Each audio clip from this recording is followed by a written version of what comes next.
Uniball season is almost over. The semi-finals this week. The semi-finals this week. Some people are out there. Here at Britball, they're gearing up for the senior games, the senior preseason games. But over in Ireland, they're playing games. We got people going in to the Hall of Fame, the Britball Hall of Fame. We got scumbag Tom Brady doing scumbag Tom Brady things. We're going to talk about it all. Sorry that we are 10 minutes late. Steve, would you like to break down why we're 10 minutes late? I'd like to say that we're 15 minutes late. The reason being is that me and Tebbs were talking away for 15 minutes thinking we were broadcasting, and I had not hit go live. So I think we've done it before, but never this bad. Never got well into it and then Yep, I was having a real interesting. So we've just got, and it was good stuff. We had a good little bit of banter. We've now got to fake all of that for 10 minutes. What we'll do is we'll try and recount our steps and go through it. It won't be with the same amount of gusto, but then we'll let you know the point at which you're getting fresh new content that's top of mind for us that we're spitting. So really sorry about that. It's not that it's a huge deal to people, but just sort of I've ruined things. I've ruined the vibe. Anyway, so on and I think it's going to be just as hard for me trying to recount what I said. So I'll just try and just say it again. Hopefully, I do a good job or even a better job. Who knows? So one thing we wanted to talk about was that Irish football has started their senior season, and I can't and I don't profess to be knowledgeable on the Irish League, and I'm not here to sort of do the analysis type stuff that we do, talk about teams and stuff, because I don't know them, right? Not yet. So we will also try and add it to our repertoire and include it in our on the website, different scores and the league tables and stuff, which will be cool.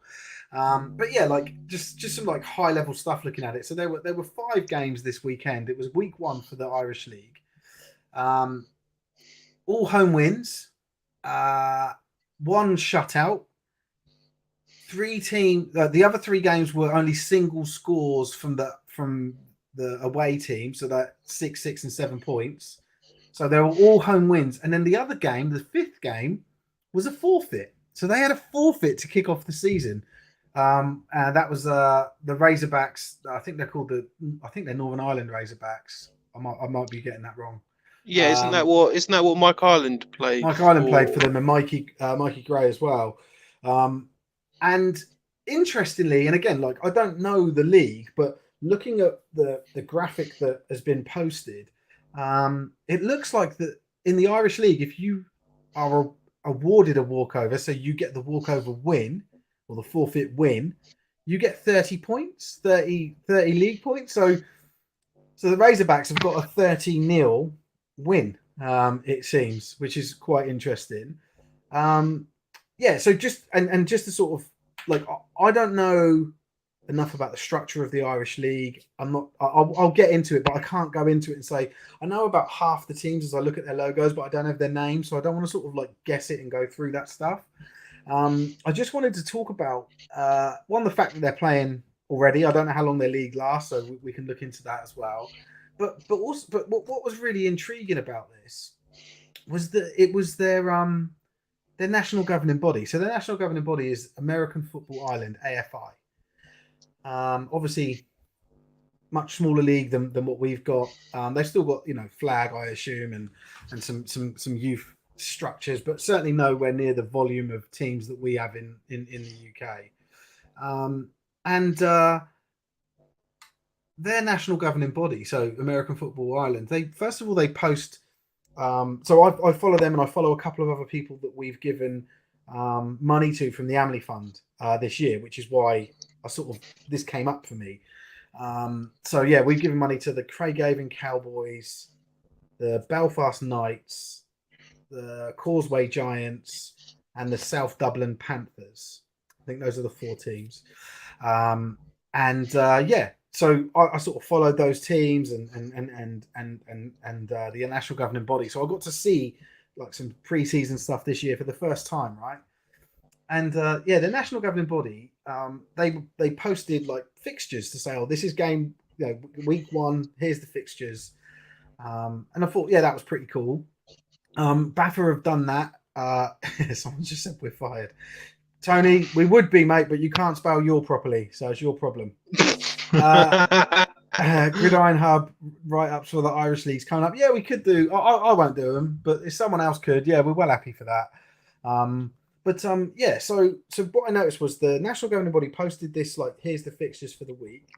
Like I said, Baffer have done that, but they've done it inconsistently. They're sort of, with a lot of their work, Baffer are sort of like, it's like feast and famine. They go through periods of doing loads of stuff really well, and then they set up initiatives, and then the arse drops out of it because they don't have enough volunteers or enough commitment from their volunteers, and it's a bit of a tough situation, right?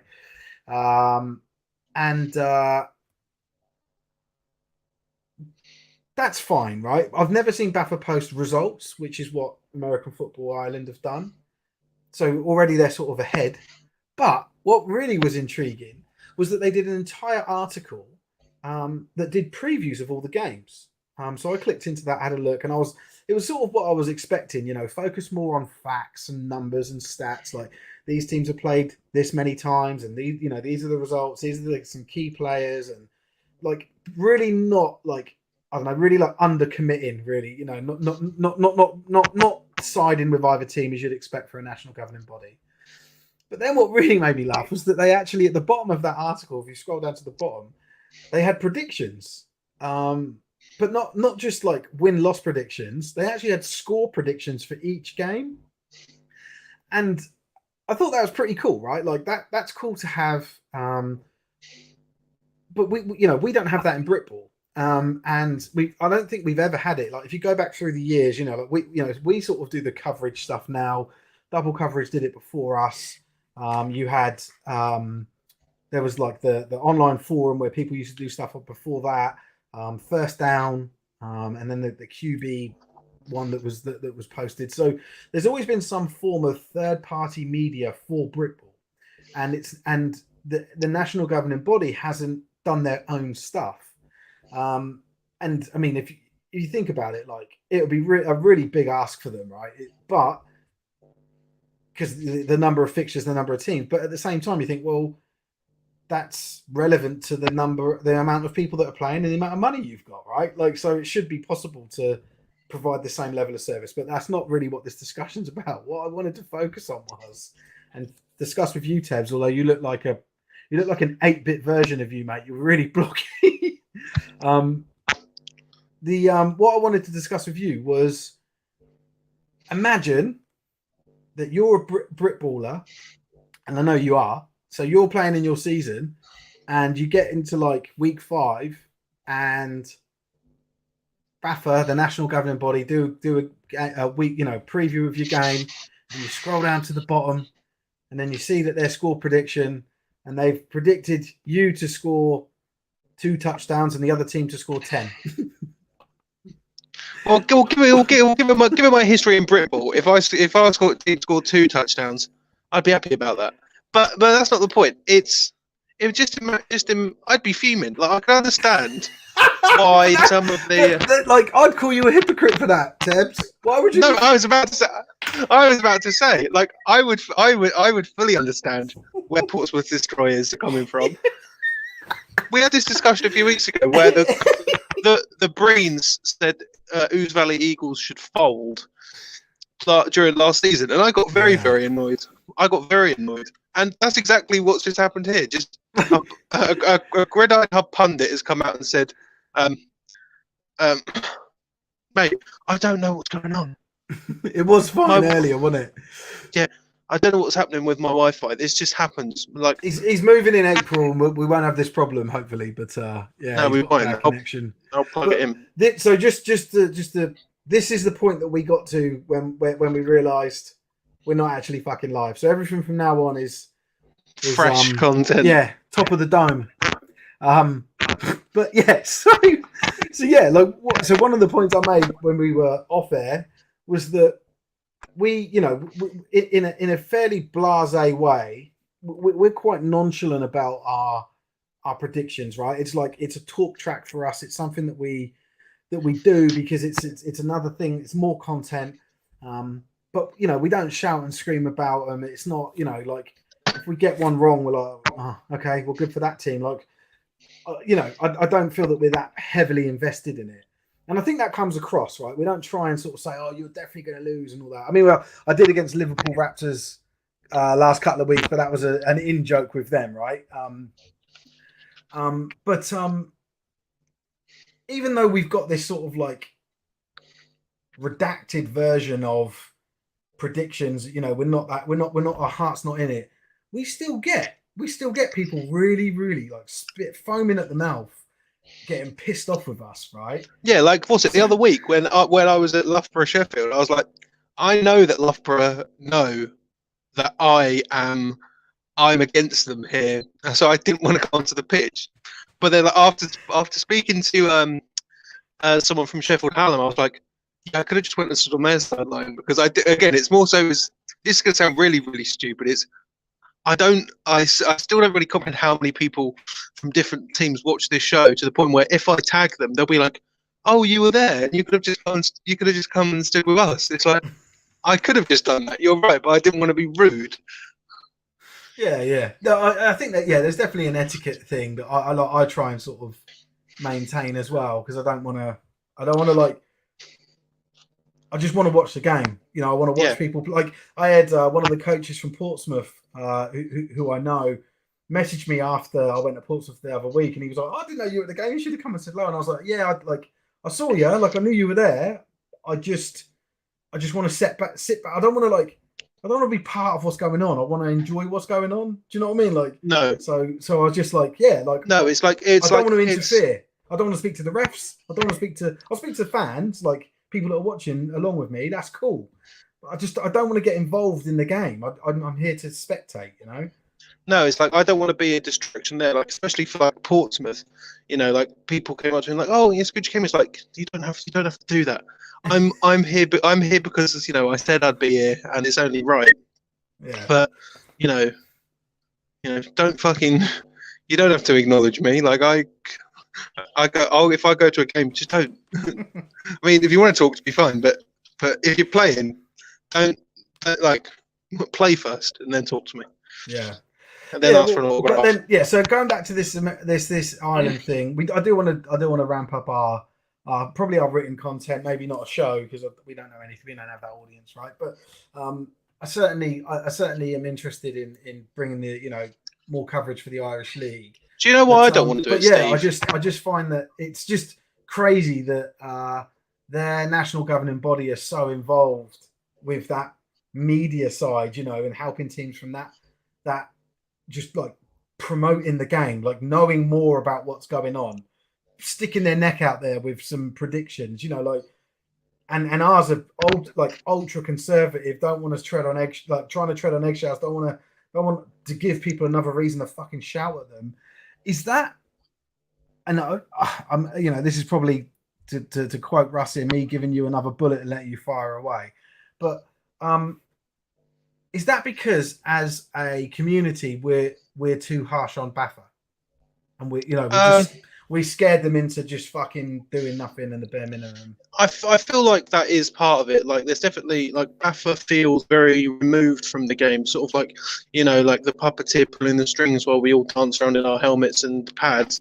Whereas the AFI, just by virtue of doing this, seems like they're sort of the overarching figure and they're like a constant presence. While Baffa's just sort of like again, I've said this before, Baffa are the people that I pay the money to so I can play football, and that's all I know about Baffa. Yeah. Whereas with this, I feel like AFI can be more sort of in the game. There's like it seems to be because like Baffa don't want to post results or previews or things like that. But that makes them seem very, away from the game. Yeah, like detached from it. But then I also think. Like I'm very critical of them, but I'm also, I'll also fucking talk them up, right? And I always say this, but everyone always picks me up as like a Baffa basher or someone that hates Baffa, and I'm not. I'm a supporter. Is that a new team? Is that a new team? The Baffa Bashers. The Baffa Bashers, yeah. Yeah. Years ago, we used to have Britball football results on CFAX. Yeah, I knew of that, Tony. Was this like when it was London Ravens and? But then even. Yeah, around that time. But also There's also I've also seen they used to couple Britball coverage with the NFL coverage on Sky Sports. So like half time and in between some of those breaks, they'd be like, "Oh, well, let's talk about the British leagues." Oh, that'd be nice. They completely stopped all of like we. There was a game like so we won a championship in 2008, and Who's we? the final night against the Okay. Ipswich Cardinals for Div 1 in Sheffield at Don Valley Stadium. Do you want any more information? 47-7 final score. What do you mean? I'm interested. You don't have to give me Fireworks every you don't time we have scored a touchdown. you don't have to give me. You don't have to give me grief for wanting to know more about the history of Britball, Steve. But Oh, so fuck it. I won't bother next time. so let me just tell you about about that game. We had camera crews there from Sky. Yeah, so this is what I'm going to get to next, Stu. He's hit the nail on the head. We had a camera crew from Sky, and the game got given the Sky coverage treatment. You know, Oh, yeah. so, and it's still on YouTube. Like I've watched it. It's about 10 minutes long. I must have watched it 100 times. I'm in it. You hear me talk at one point. You see me smash someone at one point. You see me like running around the field. You know, well, I see me. You obviously watch the game, but like, it had what's the guy that passed away? Kevin Cadle, was that his name? The Over my head, I'm afraid, Steve. So this is the previous former NFL presenter. He used to do basketball, American guy, quite a tall bloke, really friendly. So he did like the voiceover for it. So imagine, you know, Jeff Reinbold talking over the play and like, you know, dropping little. Yeah, someone just said it was Kevin Cadle. Like it was just fucking brilliant, right? And that stopped. And Stuart's just said, didn't that stop when Neil Reynolds got paid? It stopped when Neil Reynolds stopped getting paid. So Neil Reynolds was getting £12,000 a year from BAFTA for nothing in particular, but just like promote the game. And people brought it down to a podcast because that was written in the agreement that someone got hands on. But basically, what they got for that.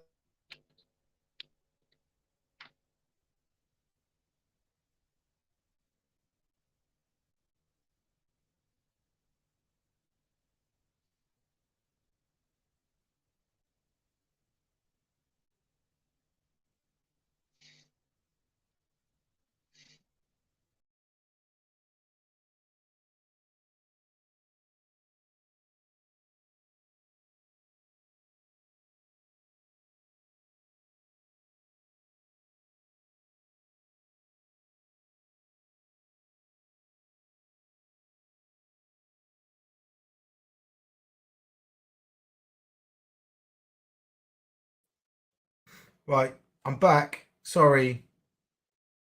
Can you guys tell me if you can hear me? I think you can. The connection just went fucky. So let's just have a look. So Tebbs, are you right? You're back. I think I'm back. Can you hear me? Yeah, well, did we both go out there? Because you froze for me. I was like, which is hilarious. well, Russ, I don't know what to thanks, do. mate. He said all good, so I'm guessing that's audio as well. I can't hear you, Tebbs. Hello. Hear you fine. Cheers, Neil. Right, so it's funny how it all broke up when I started talking about Neil Reynolds. Maybe he's there like controlling this. Well, mate, basically, anyway, I think I'm one good Wi-Fi Tebbs, connection away from being. I don't know what the fuck's going on then. Or is my audio gone? Can you guys hear Tebbs? Yeah, that'll do. Tell me if you guys can hear Tebbs, and then I don't know. We might have to stop this and restart it. Anyway, I'm going to carry on talking about what I was talking about. So Neil Reynolds was getting paid 12 grand. There was no real. This is the amount of output we'll get from it. Oh, cool. They can hear both of us. I can't hear you, Tebbs, which is hilarious. Oh, great. This will be perfect then. Great. For fuck's sake. So I'll try and fix that audio issue. But let me just talk about this first. So it got I don't know, released or told, you know, it got out into the public domain that BAFTA were paying 12 grand to Neil Reynolds. And it just went nuts. Like people dislike Neil Reynolds in Britball for some reason. I think this had something to do with it. Like this is what always gets mentioned when people say, you know, negative things about him. But there was always this like feeling like negative feeling towards him anyway, which I never truly understood. But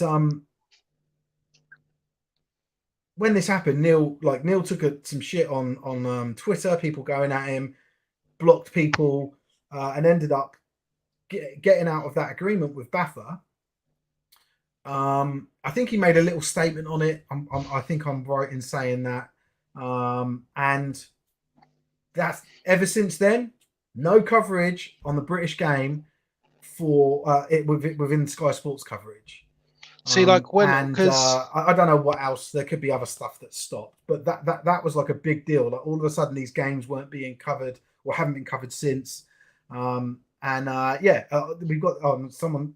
People have just said a few bits here. So Sky Sports did the Cats and Cardinals and mic'd up the Cards linebacker who worked for them. It's on YouTube for all to see. He actually had the Uniball trophy named after him and presented it, the Neil Reynolds trophy. I didn't know that. So yeah, he basically with Baffa heard you badmouth them guys. Well, this show would have been shut down. This show would have been shut down a lot sooner. That was like the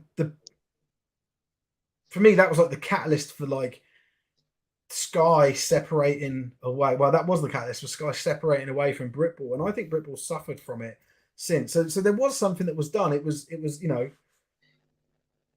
like it wasn't transparent. It wasn't clear. It wasn't set out in stone. It felt a bit cloak and dagger. People kicked off because there was 12 grand going to this guy for no reason. It just looked like they were, I'm trying to think of a way of saying it without sounding crude. I was going to say sticking the tongue up his ass, but they were sucking up to him, and that's how people saw it. Didn't see it as like a business thing or something to help promote the game or anything, despite what Baffa was saying at the time. And so that's sort of where that thing went and went away. It's funny now, like thinking about it, because they now spend 5 times that on a CEO and another 16 grand on another role, and people don't seem to be going so crazy about it. I know I always mouth off about it, but no one listens to me. But since Reynolds asked for 10k to present Baffa, it all went tits up. No, I didn't. I thought he was on. I thought he was getting 12, and because we used to have like a Britball, there used to be like an ex-NFL player, like Kevin Cadle, Neil Reynolds, like they were always at the final, like giving out the trophies, and there was always like there for a photo opportunity. All of that stopped. It's like it really sort of like downgraded. I don't know how we've sort of accidentally got onto this, but right, Tebbs is back. I know I can't hear him because I didn't hear the beep in my ear, so I think I need to go and fix my audio. So Tebbs, I'm going to put you on and leave it to you to go through. I'll come back to the Hall of Fame stuff. Do you want to talk about something while I fix the audio in my right, ear? Steve, can you hear me? Not if you can hear me, because I'm going to have to go out. Because I hear you, but I'm going to try and leave and come back. Because you're all crackly for me. What a time to... Oh, mate, he's gone. This is a joke of a stream. We might have to, because of the audio issues. I think Tebbs thinks that people can't hear him, but you guys have told me you can, so there's no problem with that. It must be just my audio playing up, so I need to get it fixed. Yeah, it's definitely my audio on my computer. Tebbs, you take over. I'm going to restart my machine and come back in. Good, okay, no problem. SJ's here as well. You can add him if you want and talk. But I'll be back shortly. Bye. That's fine. Yeah, I got no idea what happened in there. Joined back in. Somehow it all just stopped. I couldn't hear him at all. But in terms of what Steve was saying, I genuinely think I'm one good Wi-Fi connection away from basically being Neil Reynolds. Except, he supports Dolphins, I support the Dolphins. But, I have full head of hair. Unbelievable stuff. But I think it's interesting. I mean, it's such a wild difference to see the coverage of Britball from 10 years ago to now. When the NFL fan base is bigger, there's less coverage of Britball.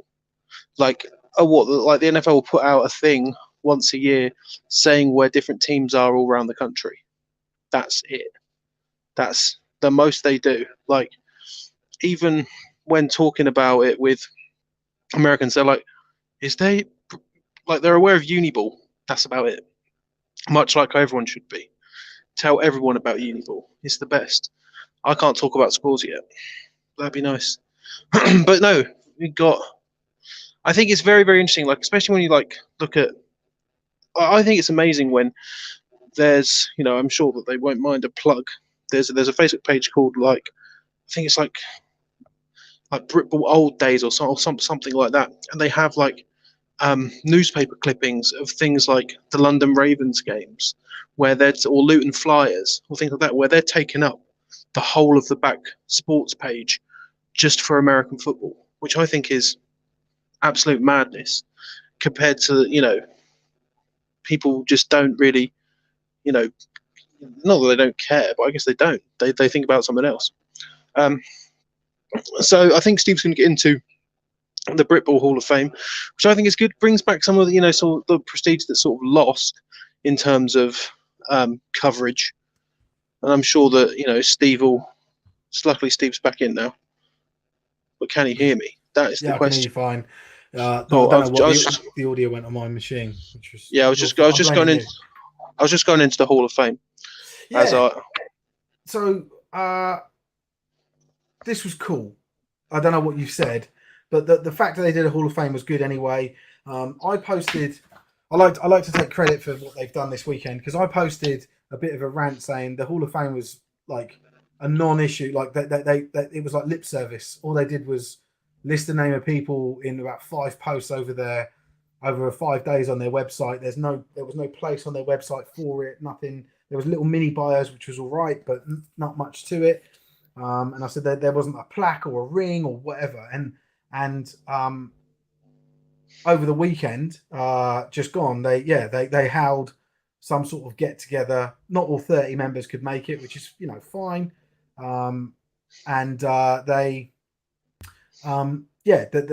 gave them all a little mini helmet with Baffa mini helmet, Hall of Fame mini helmet with their name on it, and a plaque. And like I said, I will be critical of the national governing body or anyone in the sport, but I'll also gas people up when they deserve it, and that deserves it. Yes, it's not too little, too late. It's about right too late.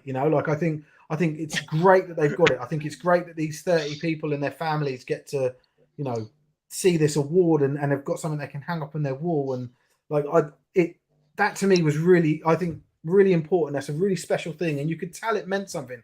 I've seen pictures of the people there. They're all dressed up and all smiling, took it seriously. It's a big deal, and I'm really pleased that Baffa did that, and they deserve to be applauded for it, right? So, and it's funny. I saw obviously we posted about it on social media, and there was a comment on this saying, I'd rather they reduced our fees and didn't do this, and I was like, nah, you're missing the point there, mate. Wow, that's a bit too much, That's very bitter.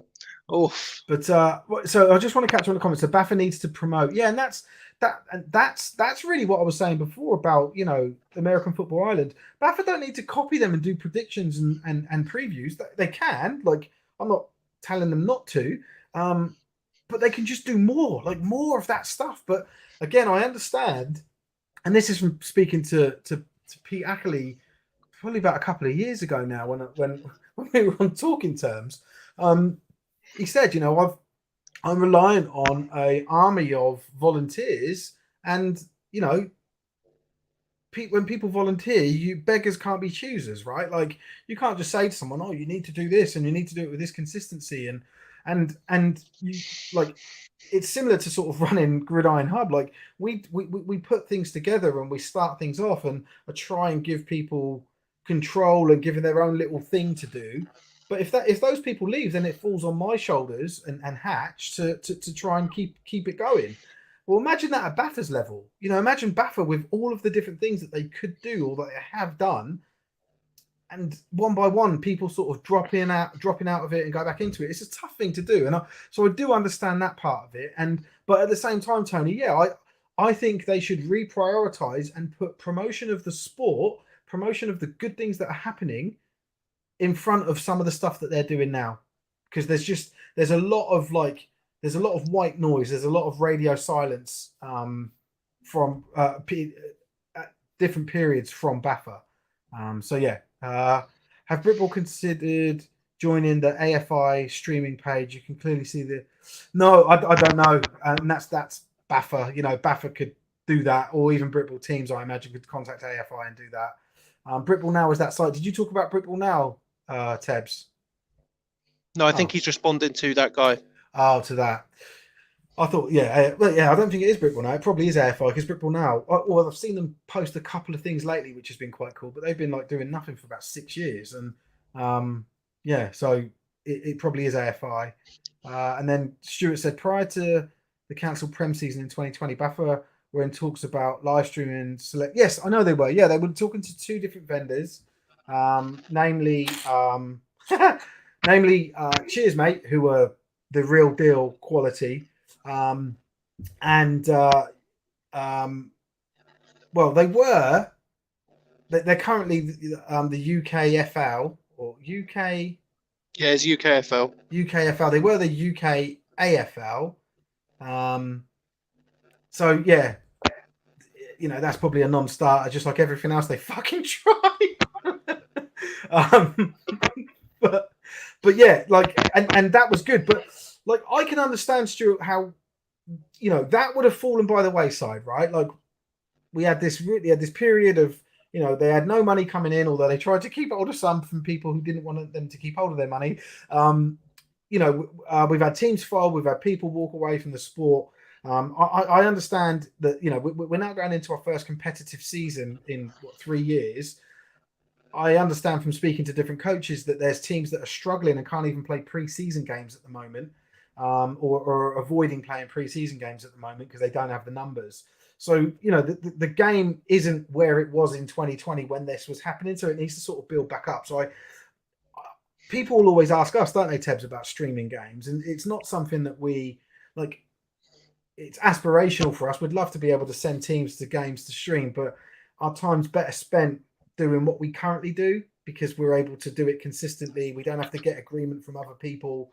You know, we can just get on with it. So I try to base a lot of what we do with Gridiron Hub around not relying on permission or statistics or footage or still images from third parties. Just everything we can do for ourselves. Hopefully, we'll get to the stage one day where we can start, you know, pushing out into those areas, and we've got the capacity to do so. But for now, it's not something we'll go into. But we'll always promote any sort of live stream that's happening, and, you know, make sure people know about it. But it's certainly not something that we've got like high up on our list of priorities to just say to teams, oh, well, let's try and live stream.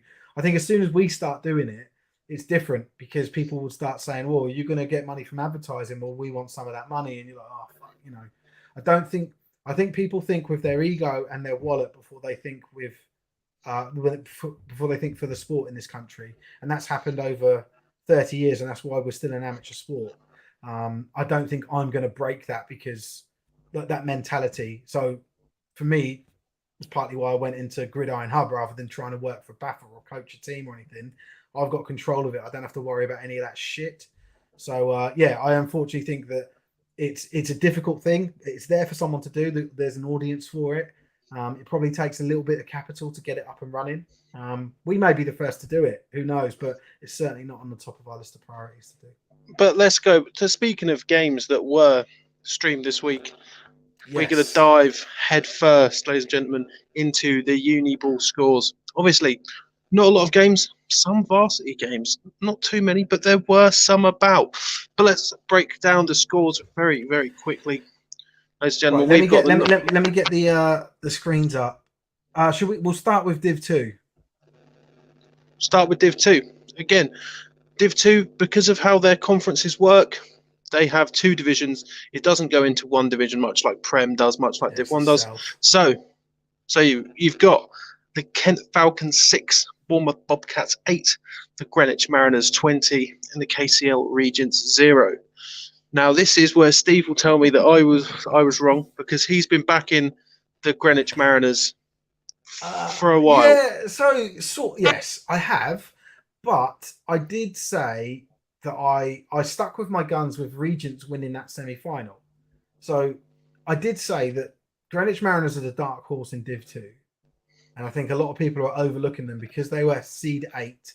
But they beat seed 1.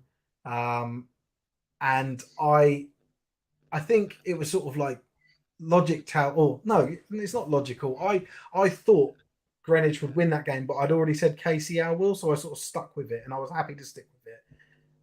And here we see that they got a shutout win, and now have got home field advantage in the final against the third seed Bournemouth Bobcats. I just find that amazing. They've done tremendously well. Yeah, I think,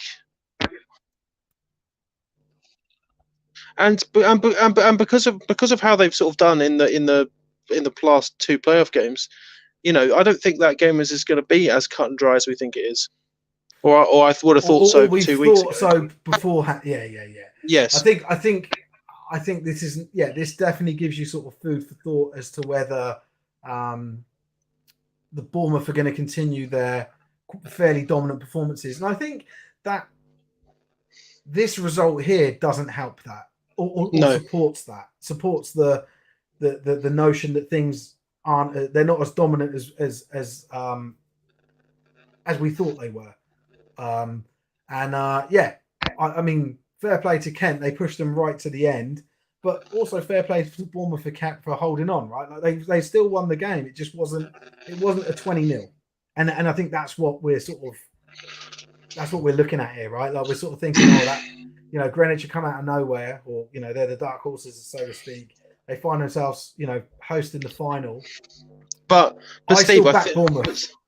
Sorry, we're not getting to those yet. Oh, we're not doing our predictions. No, I'd say let's do it because we've got someone who was at the Greenwich game waiting to come on. Go on then, SJ. I'd say. Should we bring him on? Let's bring him on. Ready, SJ? You ready? Here he is. Hi everyone, how we doing? Oh, here he is. What a guy! Legendary article writer, SJ. What a guy! Yeah, introduce SJ. Tell people who he is, and I need to nip off very quickly. I'll be back in a sec. That's fine. So SJ writes the preview articles, which I think are great. He currently is playing for Loughborough, coaches at Brunel. What else has he done? It's fucked, mate. I'm doing too much. And he loves the students' chant that Loughborough do. He absolutely fucking loves it. No, I think it only happened once, but it's just what it's the name, innit? At the end of the day, like the Aces was such a better name. I really it was, and I don't know why they've changed it, and I feel like there's got to be some weird issue about why they've changed it from the Aces that I don't want to talk to people about. But Scott, tell me about Greenwich Mariners versus the KCL Regents. Tell me about it. I think what, coming into it, so obviously the 2 teams have played before, and I think the Regents just pipped them to the win. But it just seems that coming back after Christmas, Greenwich have just been smashing people. They're just absolutely battering them. And this game was the same. No disrespect of the Regents, but they were never in it really. First play of the game, QB for a pick. Second drive of the game, QB fumble. It just never really got going for them. They weren't out of it at half time. They were still in there, but then, Greenwich came out second half, put them to bed straight away. Really, that was it. Score line probably could have been a bit bigger. It generally could have been a bit bigger. So we've got a player of the week loading up, ready to be distilled. Tell me about your. I know it could be biased. It's not, ladies and gentlemen, but it could be. Is Kyle? I don't know how to pronounce his last name. Kyle.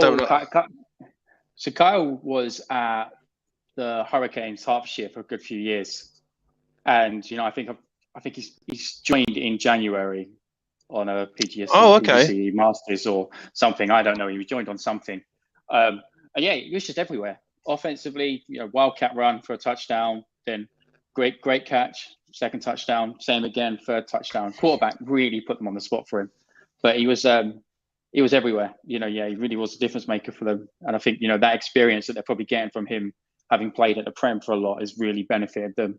He was great at just coaching the players up and helping them out as well. So it's really good to see that, there's players that go from those, their Prem level, then going down to Div 2 and, not having that mentality of, I'm better than everyone. We really did, all-round team performance really from them. So would you say that his sort of inclusion on the team, like, is going to put even more sort of doubt into the idea that Bournemouth could end up with a win here? Because as me and Steve were saying before you joined, like, if you would have said to me 2 weeks ago, who's going to win, I would have said Bournemouth.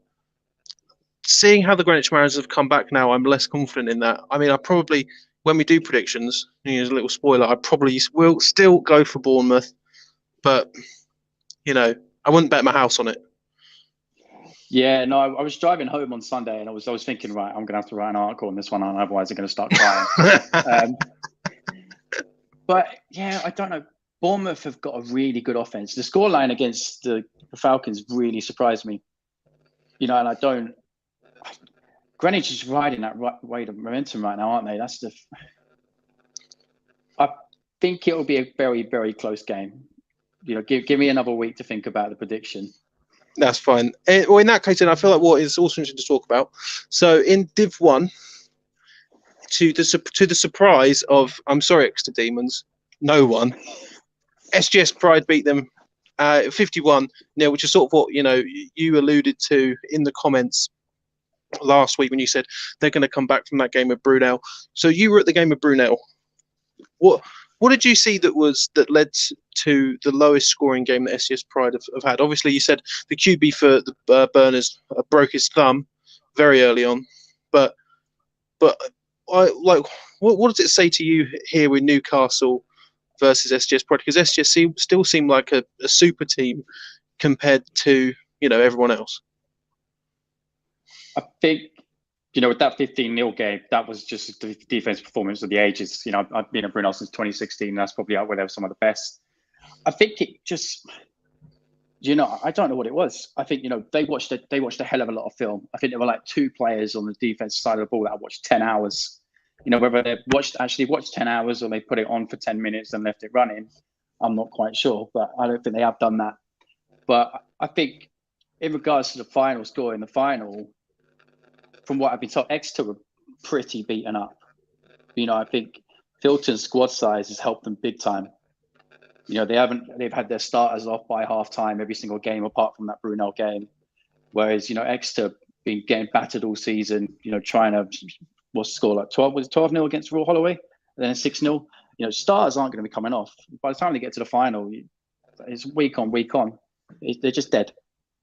But yeah, 95% rookies. That's the truth. Yeah, there's gonna be a lot of them coming back. So that'll be one to watch next year. But yeah, Pride deserved to go up. But looking at our scoreline, 51-0. For God's sake, you can't really argue that. Yeah, it's one of those things where obviously at the start of the season that was, the sort of lock prediction for everyone.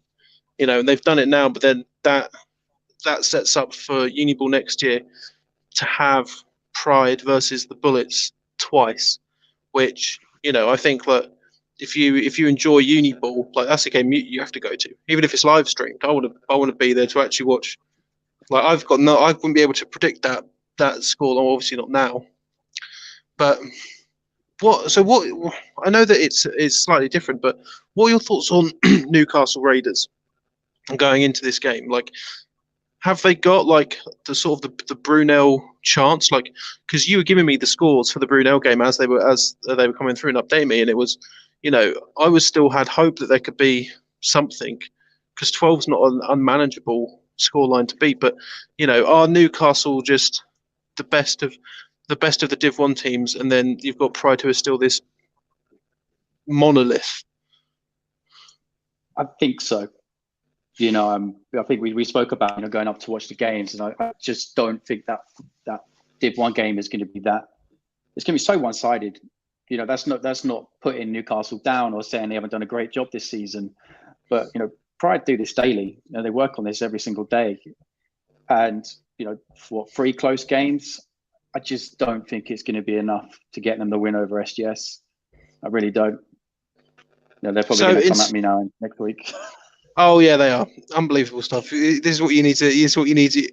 You're on the Gridiron Hub ship now, where you'll get shouted at by people. Just make sure you don't say, oh, if you win, I'll go to your first. No, they're promoted anyway. I'll go to. You think I've got the petrol for that, mate? No, not anymore. Why do you think I didn't go anywhere? All this bloody petrol nonsense means that I have to really pick and choose now. Bloody wars. So bloody wars. Bloody wars ruining my Uniball experience. So I think, as you're here and you're like the write-ups you're doing are very good, and you did some regarding the Prem as well. So we're going to Prem now, are we? I think so, because we need to. Well, we've got Greener on to talk about this. Shall I get him in now? So, do you want to do that, or do you want to talk about Notts Gold first? No, bring him in. He'll have something to say about Gold versus Lions. So, hey, Greener, I'll stay quiet. People, that's a nice shirt.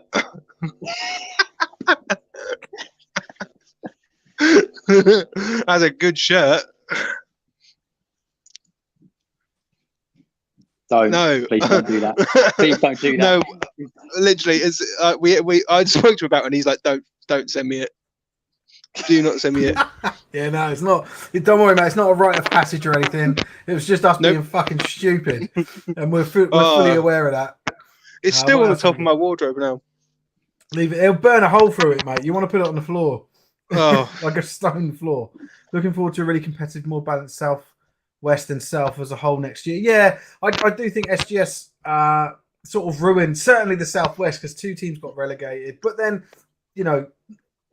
what was the best alternative? I think it sort of made sense. They went in at Div 1, and the right to be in the Prem, as it were, through gameplay. And yeah, there was no real outcome there that Bucks could have walked away without any criticism from. So I still do like thinking about what would happen if you put SGS Pride at Div 2. Come on, watch Greenwich. I think I'll try and get to Greenwich because it's about an hour and 20, an hour and 40 minutes for me, so I can try and get to that one. I'll be at that one. I'll be there. Right? Do you know why I'm not going to be there?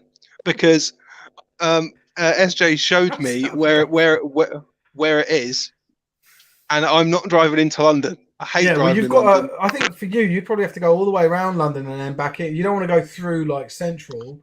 You want to get on maybe the Circular, maybe North Circular. But yeah, it's like in a shit place. It's in Greenwich. Middle of London. Here's a fun fact about the Greenwich Mariners. So their head coach is actually a Huey Bullet alumni who won the first Huey Bullet championship in 2007. Kirk Dunn. He's their head coach. Ah. So if that was the first one, what championship are you on now? You've got to think about this. Oh, this is number 3, right? This is 3 in a row, right? Yeah. Okay, so let's talk about it. Let's get into it. So my prediction came true, and that's all I'm happy about. Is that I had Leeds Beckett. I had Leeds Beckett scoring some points. In fact, I said to SJ, they're going to score 6. So I've got that right. I did have the game 31-6. I've obviously messed up the other side of that. So Chris, tell me about the Bullets. I was watching the game. There just seemed to be a point where it just switched. Yeah, I think first of all, I'm probably going to get some receipts about what I said, saying that Leeds ain't going to score. I know, and are we going to see Huey Bullet's first punt this season? We did see both of those things. They conceded and punted. So, Leeds fair play for getting on the scoreboard. But I think it would have been very interesting to see the dynamic of the game if number 11's touchdown would have counted. So number 11 for Leeds scored on a reverse, if you remember. And it was well set up. They set the play up well. And they couldn't come back to it because the element of surprise was gone and what they'd set up. So they couldn't run it again. And, when they did run it again, it just got stuffed. The problem was why it got called back. There was a terrible block in the back by 57. That's right. And it was awful. Like there was no need for him to. It was play side. It was where all the refs were looking. He was already scored. Terrible. Yeah. As he was running in. Yeah. It didn't help the play in any way. Yeah. Like, what are you doing? Like, just a dumb play, a brain fart. I think Uwe cleaned up their penalty count in the second half, because the penalty count in the first half, I think that hindered them. I think they also stuck with the run a bit better in the second half. I think they went away from the run a little bit in the first half. And, you know, their running back, Sam Jenkins, number 3, Drew Carson, 21, they're kind of like a 1A, 1B. They're both starters. I reckon they were averaging like 10 plus yards a carry in that game easily. You know, Drew's first carry went for like 10, 11 yards, and then they were just getting chunk after chunk after chunk, and then they went and attacked them through the air as well. You know, Ivan made some ridiculous play where he made 15 missing a backfield, reverse field, and then threw it back across his body the other way, which was insane. Also, I think Uwe's offensive line just absolutely dominated the defensive line of Leeds. Every run play that I watched, there was a Leeds defensive lineman 10 or 15 yards back from the line of scrimmage. And sometimes multiple guys. It was insane watching the O-line. Like, it was crazy. If you watch the game back, you can watch it on YouTube still. You watch the run plays, there's guys getting pushed back 10, 15 yards. It was crazy. Crazy. So in terms of... Sorry, I was going to say... So my brother was actually around my house when those games started, and we were sat here watching them, and we had the audio on the Uwe game. Obviously it looked tight for the first couple of drives, right? Because obviously both teams scored in their opening drives. But my brother has got my brother knows about football, but he doesn't follow any teams or anything like that. He never watches Brickball or anything. And even he said, well, as long as Leeds can maintain that level of play, they'll be okay. But you've got one offense that just drove down the field in a few plays and scored, and one that hacked their way down, you know, just about made it and scored. You know, first of all, they had a team, and there's no way you can carry on like that. You can't win a game if the best thing you do is score. Do you know what I mean? Like, you're playing the peak of your play is you scoring. You're never going to maintain that. You can't keep scoring, right? It's not possible. But not just that though. The problem with Leeds as well is they had a lot of guys going both ways. So that was the other thing. And they were gassed. Yeah. So it wasn't going to work. But the one thing, like I was gonna say this to you, Tebbs, was you know, you get to a semi-final, and as a team, do you expect to win that semi-final if your QB is playing both ways? I was very, very surprised when on commentary. Like we didn't see the best of Leeds Beckett, which is really unfortunate. You know, no, it was. Well, I don't know if they play their games like that normally, but going both ways against the fucking Bullets, you got no chance. But I was surprised when it was mentioned on commentary. I was pretty pissed off about that. Like that really disappointed me for like the semi-final to be. Oh, it's a team. Why just that's got going both ways? Yeah, well, and I don't exactly like. How is he gonna possibly compete? Were they going Sorry, both what ways was that, Greener? all season? What? I said, were they going both ways all season? No, but that's the thing I don't know. That's the bit I don't know, and I can't answer. But like, it's just, I mean, it's just really I was really disappointed with that 52-6 scoreline as a neutral, right? I know, fantastic for the Bullets and all that, but like as a neutral, I'm like, that's shit. Like I wanted to compare, and the same with the other semi-final, 41 fucking nil. Like, do you want to get onto that one?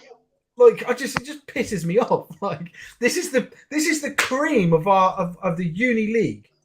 Do you know what I mean? Like we should see the 4 best teams going at it in on this weekend. 2 of them we were lucky enough to have live streamed. Unfortunately, both at the same time. I'd loved it if they'd have organised it and had them back to back, but another issue. And they were fucking blowouts. I was just like, come on, like it's fucking boring, you know. But anyway, sorry, I'll shut up now. I'll let you guys talk. One thing I will say about the game as well before you move on was that you'll like this one, Steve, because it's about the referees. So the 8-man crew, I don't know how they got this wrong. I've never seen this in my life. It's brilliant. They blew for end of the first quarter. Yeah. They blew for the end of the first quarter with 6:16 left in the second, and then changed ends.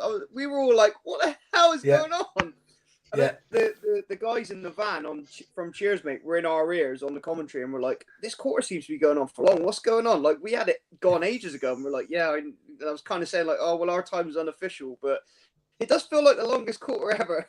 It was ridiculous. 18 minutes long. It was brilliant, especially with an 8-man crew. I think 40 or 45 minutes. Unbelievable. Oh, that's brilliant. Yeah, especially surely with that crew. Would have realised it. Hang on a minute, this is a bit long, and say, yeah, with 8 of them, surely one of them would have said, "Oh, we're a bit of time. Who's on the time?" Like, but nobody did. Yeah, it's brilliant. What else was there? Oh, so we just had a couple of other. So Birmingham v Notts first half was pretty competitive and exciting. Was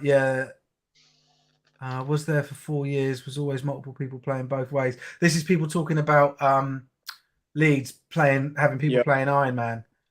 Yeah, no, they did one with like 22 players, like I think back in like 2017, and it was just bonkers. And the fact they're still doing it is unbelievable, and doing well, apart from 52. Yeah, but then you just think, well, there's massive headspace. There's huge potential for you to fucking actually be able to compete with teams like UE, and the irony in it is that they're the defending champions, right? Like they're the I know UE will argue that they are, but the last team to lift that trophy was Leeds Beckett, and so it's definitely like a winning formula. But I think what UE have done this year, hopefully, and this is another sort of issue because people keep going on about, I saw so many comments, they're an American side, it's just Americans and imports and all this sort of shit. I know it's not, man. Like, but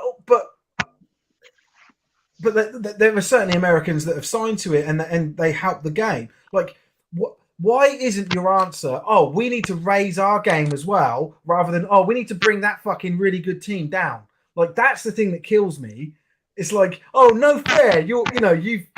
You've done something within the rules that makes you better. I don't want you to do it anymore." Like, what the fuck is your argument? Like, I don't get it, man. There's so many guys if you go onto Euro players, there's so many guys on there that are looking to do their masters over here because it's so much cheaper. The uni gets them a discount because they're international students, and the uni gets money out of it as well. Like, and anyone could easily get 3 guys, and 3 Americans on a team is going to make a massive difference. Yeah, if they're decent guys, it's going to make a massive difference. Even if it's just coaching up people, even if you just get coaches in, it's going to make a massive difference. You could get a coach on a scholarship, doing a masters, and it would make a huge difference. Yeah. So I think it's, and this is something we're going to try and help with when we get our new site, is helping clubs, especially like Uniball, find players, coaches from overseas and utilize the market that's available, because that league should be like, I mean, people would argue that it's the best in the UK, but it really has the potential to grow much quicker and be at a much higher level than the senior league does. And so I just think UE is it's probably not the first example, it's the current example of what you can do.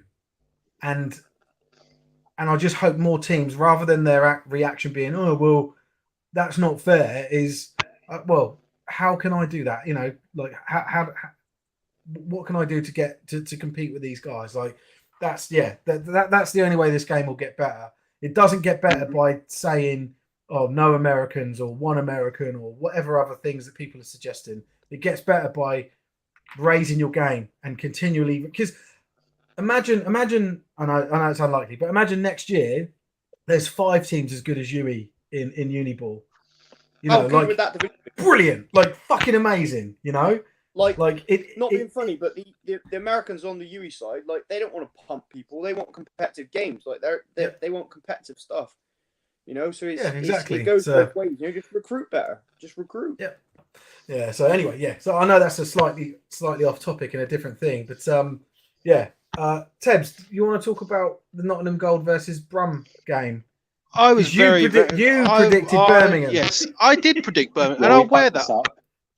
And SJ predicted Birmingham, so I had Birmingham to win. You're both losers. I had Birmingham. Honestly, he smelled them smelling salts. It messed with his head. Birmingham.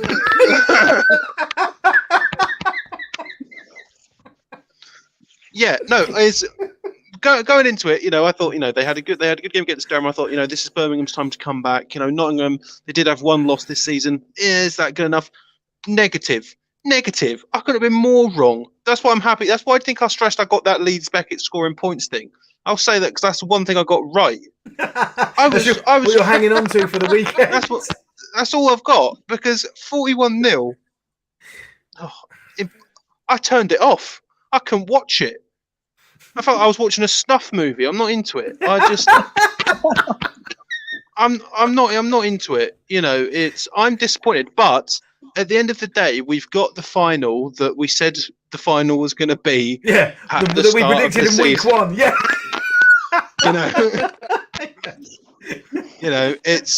It was fast forward. like, yeah, like that's why, I'm sort of happy that that's the game we get. It's Nottingham versus the Bullets. It's the best of the North, best of the South. Simple as. But I thought Birmingham could do it, and I've got half a mind to tear up my master's degree. I won't, but half a mind to. So someone has commented that game was competitive and was close in the first half. That's true, actually. That's a good point, because I remember watching. Obviously, I had it on, passively watching it while I had the other 2 streams on as well. It was a bit tight, but then the second half, it was. I think Nottingham scored on pretty much every possession, didn't they? Like all of a sudden Birmingham couldn't do anything and Nottingham could do everything. That's the thing that kills me. It's like, is that an athleticism thing? Is that what happened? Did Birmingham pick up injuries? I don't really know what. I think it could just be Nottingham finding another gear, knowing that it's the finals. But then you'd think that Birmingham would do that as well. But it just, for my money, they just, they came out the second half and they didn't have that. This is the semi-finals. Yeah, just really.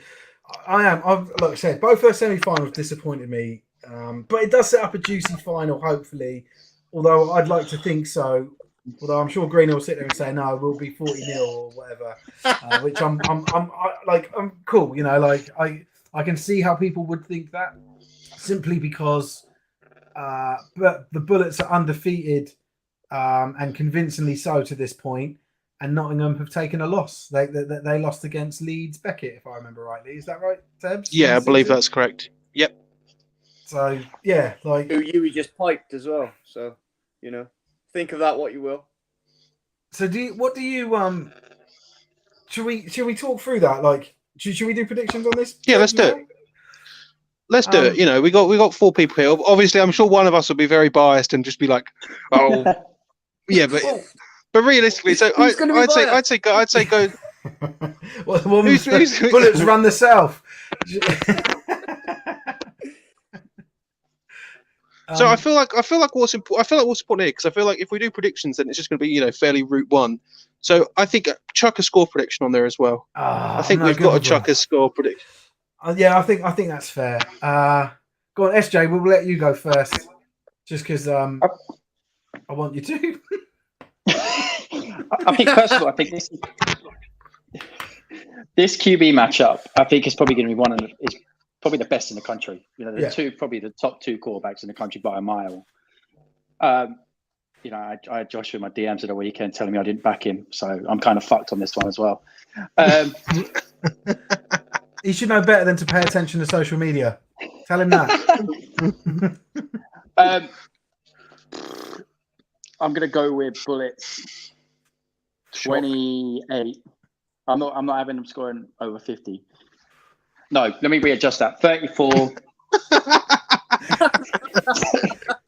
Go on, go again. 40. 34-18. I'm saying 34-18. Okay. Let's leave Greener to last, because he's going to obviously go the really far end of the spectrum. It's going to be funny. Ted, what have you got for this game? I've got the UE Bullets 40-14. Okay. I'm going to go the Bullets. It's funny because like I want it to be a competitive game. I'm really excited about it. I think the Bullets are going to get a shutout win, and I think it's going to be like I'll say 42-0. That's my prediction. That's hard. That's hard. Well, wait till you hear what Greener says. Right. I think it's going to be a shutout as well. I can't see Nottingham's offense scoring on that UE defense. You haven't seen the best of that UE defense yet. Like they've got guys who are sitting. Brian Peavy, arguably their best defensive players, only played like 2 games because he's been injured, and he sat off the first drive against Leeds where they scored. So I'm going to go. Seeing as UE have scored like 52, 62, 72, 52, so I'm going to go 52-0. Okay. Sticking with the trend. Okay, so I've gone 42. Are you writing these down, Tebbs? Yes. You're not, are you? You need to write. No. Right. Write them down. Mine's 42-0. Hold on. 52. Come on. Yeah, you can talk while I'm doing it. Yeah, well, Dodie said this is his favourite stream. That's fantastic. Thank you. Russ said coach adjustments probably made the difference. And I like this. I like this comment, right? Because I also think player adjustments, because I'm certainly that type of player where like bend don't break. Like we'll try different things out. I typically play middle linebacker and I'm like calling the plays and I've always been like, right, well, let's just give something up and see if they take it, and then just see if we can get some weaknesses. And yeah, sometimes you have to sort of figure out who the key players of the team are and what plays are working for them and where they're targeting your defense if they're targeting people. And then you're like, right, we'll flip the switch and we'll just shut off everything that they've had, and then their confidence goes. So I think there's a lot to be said about what Russ has put there. It's not as simple as the guys you put on the field, on the day with the prep you've given them. There has to be some like in-game adjustments made, or there can be, and it can make that much of a difference. So I think that's a really good point from Russ. Hold on, SJ, what was yours? 34-18. Do you want to change that? No, I was joking. Go on. No, we're good with that one. Fersman said the top 4 QBs in the country involved in this one. I don't know if Fersman knows this, but you only allowed one on each team, and one at a time actually. So I don't know. Maybe Fersman thinks there's like 4 teams. He should know the game by now, shouldn't he? Come on. He's gonna get really pissy about that. Yeah. Anyway, right. Let's go to. Let's go down and do the predictions of everyone, shall we? Yeah, go on. Because this is the league we haven't talked about. We have not talked. We haven't talked. There's a picture my missus took and put it on my fucking computer, and I accidentally showed it on screen. To be fair, it could be worse. Worse. Yeah. Let's forget about that. Let's focus on this game. Newcastle SGS. Let me go. I'll go first with prediction this time. And I think, I've backed Newcastle to get to this point, right? I like Newcastle. I don't think they're going to even score a point against SGS. I think, but I think it will be like, I'm going 38-0 to SGS in this game. That's my prediction. SJ, do you want to go next? I'm gonna 45-0. Oh, I just don't. Yeah, Pride is just a different level at this point. I think that one game where they only scored 15 has just pissed them off. Yeah. It's like it's really pissed them off. You've like poked the bear, and now they're just going to absolutely destroy everyone. So like, fuck it, who cares? Right. God, I'm really tempted. I'm really tempted to just say they're going to score like Newcastle will score 3. or something like that. I'm so tempted. I'm going to stick with the. I'm going to stick with the sixes. Newcastle 6, Pride 42. Okay, and then Greener. I'm gonna go. Do you hate SGS because they're like a rival Bristol club? I'm a Pride alum as well. I went to the Pride. I was. Oh yeah, of course you are. Fuck. Years. I was at the Pride the very first few years it was created. So yeah. No, I knew that. So what? So when they play each other next year, where's your alliances? Well, it's a win-win situation, isn't it? Whoever wins. No, it's not. It's not. No, someone's going to fucking lose. He's gonna have a bullet. He's gonna have a Bullets jacket on and a Pride shirt on. Yeah, he'll do the old thing that parents do when they got a kid on each team. He'll do the jersey and stitch it up the middle. OG. Yeah, that's me.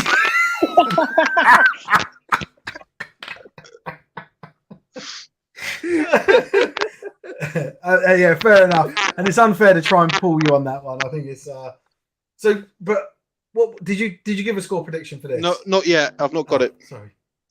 42-0. Okay, the same as me, wasn't it? No, that's what you said. You had 38-0 for this one. 38. Sorry. Okay, cool. Let me try and go the right way and not show a stupid fucking picture.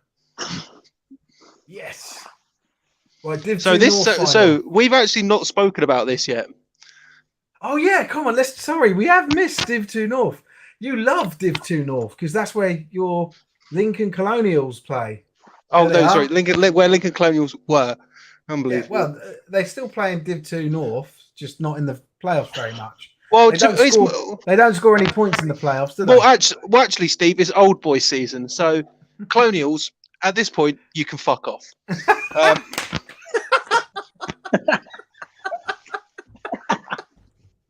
And the University of Lincoln also didn't give me a job, so they can also double fuck off as well. Okay, let's talk about the actual semi-finals then. MMU versus Liverpool Raptors. You were very confident of the dominance of the Liverpool Raptors, and I jokingly, well, not jokingly, but just like playing along with what they were saying in the chat, saying they were shit and all that, just to wind them up. And I must admit, I did think MMU were going to win. And not only did they lose, but they lost. To lose in this fashion for a team like MMU, who have been quite dominant in their fixtures all year, it's really impressive. It says a lot for Liverpool to do that to them away.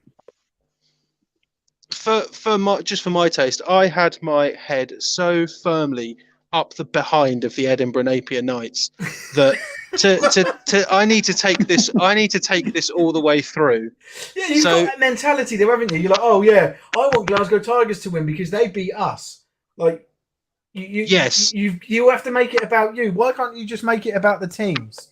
Because I'm very selfish, and as I've said, I've got no personality apart from Uniball, so I've got to make it like that. But it looks like you've backed a good horse here, though, mate. They've done really well in their, in these two semi-final games. I'm interested to hear what you think here. But before that, this was what we expected, right? We both talked about this last week. We said we think Staffordshire are sort of gone. They've done extremely well for that side. Like, not taking anything away from them, but they're just a bit out of their depth when it gets to the semi-final level of. It's a different kettle of fish. Like, they were impressive to beat Nottingham Green, considering that they had a shutout loss to them of the final week of the season, wasn't it? Yeah. Yeah. So it's impressive for them to do that, but even if it was Nottingham who went up, they would have struggled the same way that Staffordshire did. So in terms of the Liverpool Raptors versus the Glasgow Uni Tigers, I'm going to go with Liverpool. I won't have it. I thought you would want the Glasgow Tigers to go all the way because they're the team that beat the Lincoln Colonials and they'd end up winning the whole thing. Then you could turn around and say, "Wow, we lost to the eventual champions." Steve, what part of this old boys season do you not understand? The Lincoln Colonials, I love you all. but you can fuck right off. And your SU, they can fuck off as well. You know, just employ me. I'm employable. I'm employable. Yeah. I'm sure if they play on this video, they'll probably call you tomorrow apologising. Yeah, the Raptors had to get revenge for our loss to MMU in the league. Connor said that Glasgow wishbone formation. I've never been so beaten up by a fullback and O-line. I'm in pain today. Either way, it was a great game to go out on and a positive. See, yeah, absolutely. Like massive achievement for Staffs this year. Like, well done to him. Best of luck to the Tigers and Raptors in the final. That's it. And also, Staffs are going up. They're Div 1 boys now, which, you know, is very impressive. Yeah. What a season. If Liverpool beat Glasgow, that's 2 back-to-back Div 2 North Championships they would have won. Why aren't they being promoted? They are being promoted this year. Who are? Glasgow, because Edinburgh didn't play as many games as them. Because Edinburgh... Oh, yeah, because they're the N2. Yeah, because both of them were undefeated. MMU, Glasgow, and Staffordshire are being promoted. Those are the 3, right? Yeah. So yeah. You're wrong with that. I think Agi is how I was saying your name. Sorry if I've got that wrong. Yeah. They are getting promoted, mate. We all have a wishbone, mate. That's when I started playing the game in 1994, and that was what we played back then. Like it was just and like I if I see wishbone now, I'd love it because it was like that reminds me of when I was a kid and everyone just runs into each other because you know no one's going to pass it. Was a hell of a game. Good luck next year. No, MMU are getting promoted. Yeah, I've said MMU, Glasgow, and Staffordshire are getting promoted. Yeah, but Steve, when you were a kid, they still had leather helmets. So what's the point? Oh, Liverpool he's talking about. Sorry, yeah. I did misread what you were saying. Sorry, that's my fault. Yeah, it's an interesting point then, because they base the promotion on the league rather than the playoffs. Yeah. I wonder, but then how do you restructure it? You've got 3 different leagues that are competing in a knockout, and so. You know, do you say that the team from each league that got the furthest gets promoted? Like it's a bit of a nightmare to organise. That's why they do it. So yeah, no, I understand that. As you were showing that, I got that. End the Div 2 season straight and just not bother with semi-finals and quarterfinals and that. Yeah, what? Don't give them a playoff. It's a bit pointless. Yeah. It's a bit pointless. It means nothing. Yeah. It doesn't really mean anything, does it? Yeah, that's a good point. Maybe have no Div 2 playoff. How would you? Yeah, but let's talk about that then. Agi, or any of you guys that are playing at this level, how would you guys feel if you didn't have this playoff, this Conference Cup to play for, and it just went on the league and then you were promoted? Well, how do you think of that as a suggestion? I'm interested in seeing in the comments what people say. So, Tebbs, what's your score prediction for this game? You said Liverpool winning. I'm going to go I think it's going to be, a tight game, but I'll go for 28-24 to Liverpool.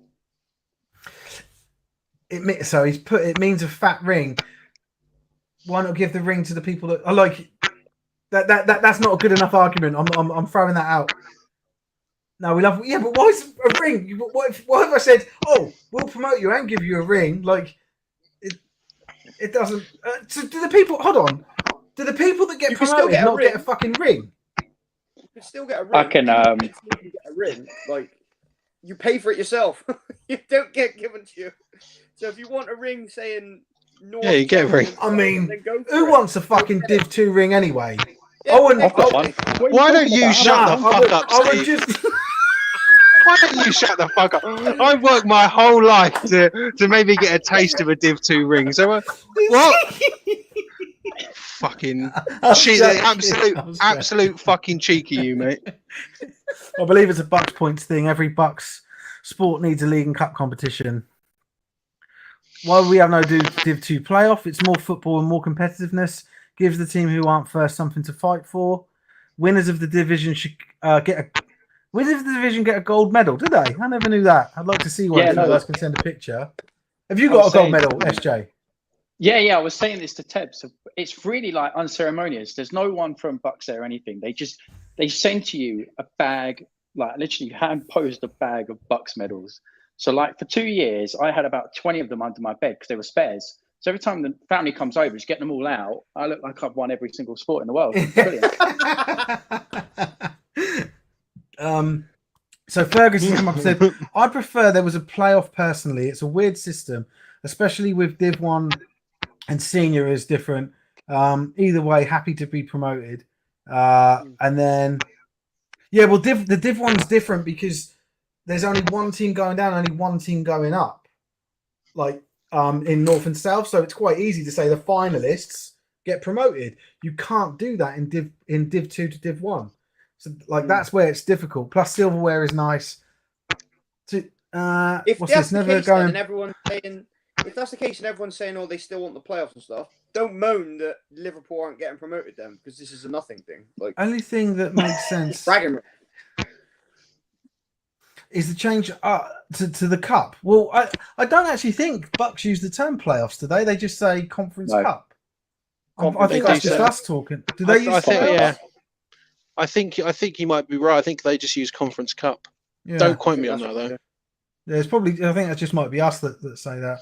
Never going to knock more football. Bucks logic makes sense, but at first glance it's odd. Yeah, cool. There you go. So we come full circle. So we're not going to change anything. Northern and Southern. Sorry, someone put Northern and Southern Conference Cup. Yeah, that's what they're called. This is Glasgow's Ben Campbell or Liverpool. I don't know. I think that was more a personal conversation than. Yeah, they're having it. But they're having it on our stream, so it's our conversation. Yeah. So can I have some more score predictions and who's going to win? Yeah. It's only me at the minute. I'll go last. I'll let. I'll go next. So I think Liverpool are going to take this. I'm going to go with a bit of a close one as well. I'm going to say by 1 point. I'm going to go 22-21 to Liverpool. Ooh. Very nice. Go on, SJ. I'm going to go Liverpool 18, Glasgow 12, and Liverpool to spend next year in Div 2.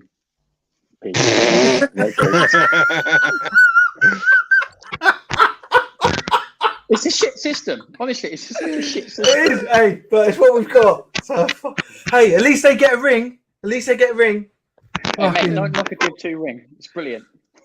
I don't. I've got 2 Div 1 rings, and I don't even know where they are. I don't want them. Got it because we went under. The only ring that matters is the top dog one. Is like when you win it all. That's it. Like at Uniball or Britball. That's how I see it. Otherwise, you're celebrating being like 16th. Yeah, we're 16th or whatever it is. Like, Steve. Sometimes that's what people have got to aim for, right? Well, I don't know. For me, it's just it's progress. It's good. It's positive. I'm not knocking that, but I mean, it's a premature celebration. That's what. God, imagine doing a Uniball show and slagging off all of Div 2. And Div 1, and Div 1. Yeah. There's great. And out of the Prem teams, only the teams that got in the playoffs, and out of those teams, only the teams that didn't forfeit a game. So I'm really narrowing it down. I'm quite elitist. Anyway, what I am going to say is that the score is going to be Liverpool 18. No. I'm going to say, Liverpool 18, Glasgow 14. That's my prediction. Honestly, watch Glasgow win this fucking game. And good on them. Fucking. So fucking what? It means nothing. You get your ring. Well done. So what? You're already promoted. Yeah, you can pretend to all your mates that you're really good at American football. They won't know. It's win-win. You're a champion. Yes, Steve Carney left. No, apparently not, mate. Right, let's go to the. Let's go. I don't want to go back to that fucking picture of me. So, Imagine trying to shit on everyone, but he takes a fat L by putting a picture of himself on the live screen. Yeah, well, it's on my desktop, and all these pictures on my desktop. That's why you saw it. So fuck off. Anyway, what scores have we got for this one? This guy hates Div 2. Yeah, I do. Yeah. Fuck you, Div 2. Nah. I love Div 2. That's what balances it out, ladies and gentlemen. That's why we're here. That's why he's here. Yeah, I'm like the elitist player or person, and he's the one that talks about the pond scum. Right. Anyway. Oh, fucking grow up, you mug. Fucking.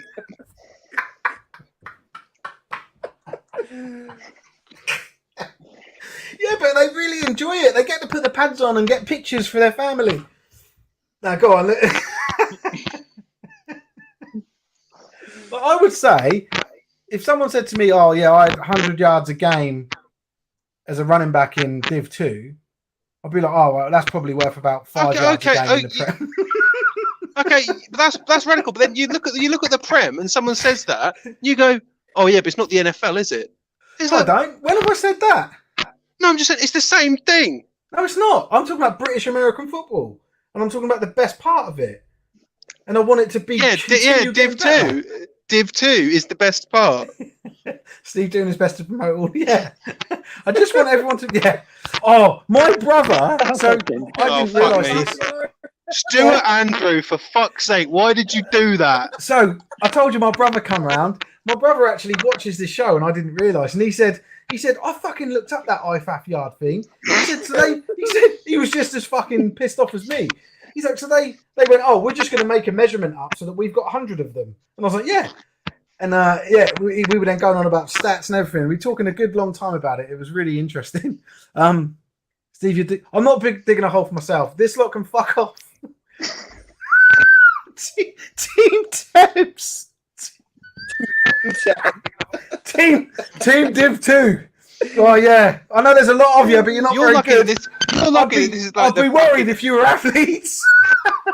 This is like you're lucky. This is the last fucking thing. Steve, no, it's not even Div 2. It's Div 1 as well. See that running back ain't getting 5 yards. Fasman's on my side. Steve giving like a brisk walk away from all the Div 2 athletes.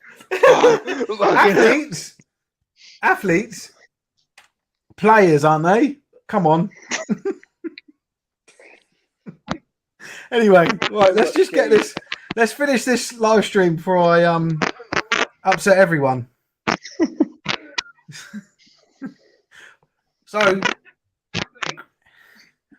what did he say? Oh my god! Did he? But we're spelling that A. No, we're spelling.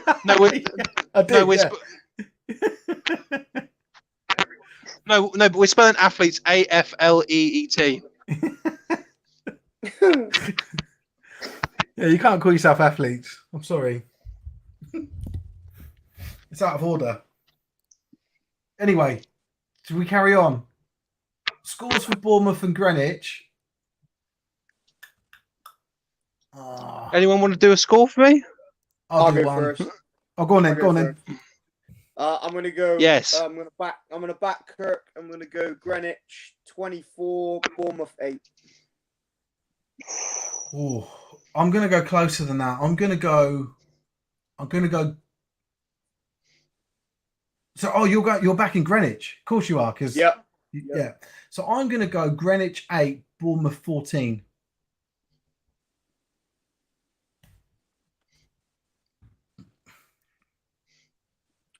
There's going to be like a mad rush of roll. Like looking at how they've been after, like you say, after Christmas. They're just. I know. Like I said, they're the dark horses. I can't not back Bournemouth. This Coach Rains' team, and I believe in him. I think he's a winner, man. I think they're going to win it. I just think it's going to be very close.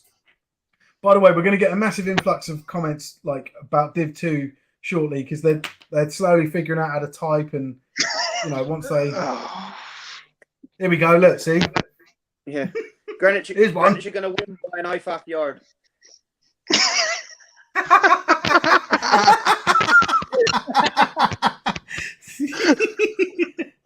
That's about right, yeah.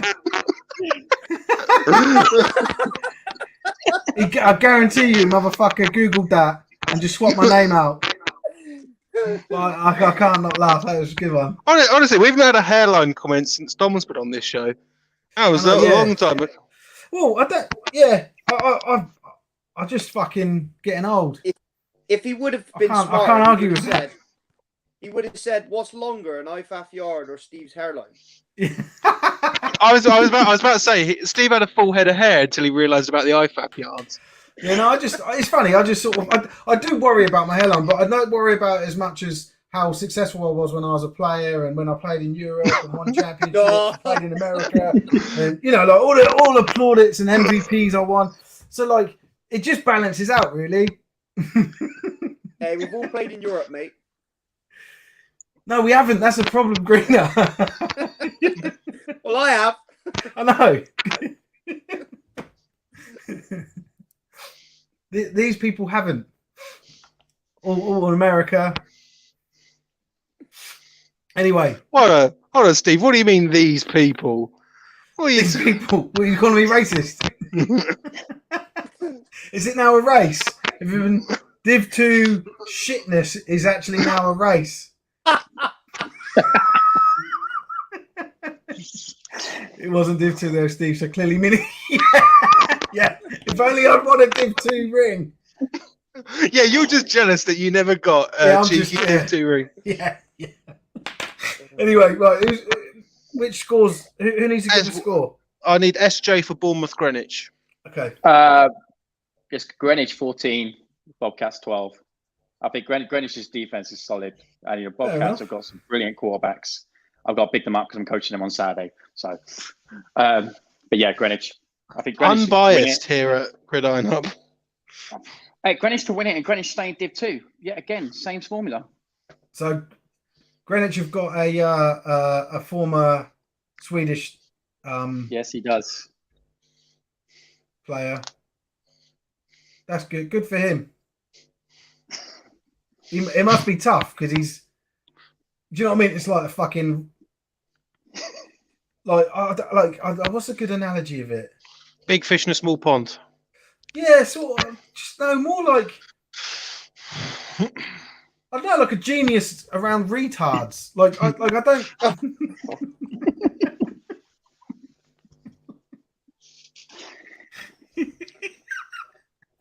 I need it to insult the people he's around. Do you know what I mean? It's not enough to say it's a small pond. Anyway, what's really interesting about Greenwich is they've got a player that's on placement in Germany, and they crowdfund to fly him back for every game. No way. It's nuts. Love that. Quality. That's dedication. What position does he play? I think he's on the O line as well. Right. Yeah, see, man, they're the dark horses. I like Greenwich a lot. Yeah, you don't get that level of dedication in other divs, do you, Steve? No, they'll let people come in. No, we fly Div 2. We fly people in. This is a really good comparison. Hang on a minute. You have flown like half their team in. What are you talking about? Oh yeah, that's true. Yeah, that is true. Yeah. Come on, Tebbs. That's true. Yes, my mistake. I wonder if there's an example of. Or what's the furthest the player travels to play for their team? I mean, that's got to be up there. Germany, like Germany to what part of Germany is it? Do you know? No idea. But yeah, Germany to the UK is pretty. Quite a lot of dedication. I know Mike Ireland was going from the UK to Ireland every single weekend to play last year, which I know it's not a massive journey, but I wouldn't fucking do it. So, anyway, Tebbs, what's your prediction? Oh, Bournemouth 14, Greenwich 10. It's with Billy. Split then, 2 for Bournemouth, 2 for Greenwich. 2 and 2, yeah, fair enough. Okay, cool. I think that's all of them, right? We've done every single. That is all of them. Or we could talk about varsity and how the Div 2 Lincoln Colonials beat the Div 1 Hull Sharks. But no, it doesn't matter because they're Div 2. And as I've stated before, Lincoln, you're a shithole city. You can fuck off.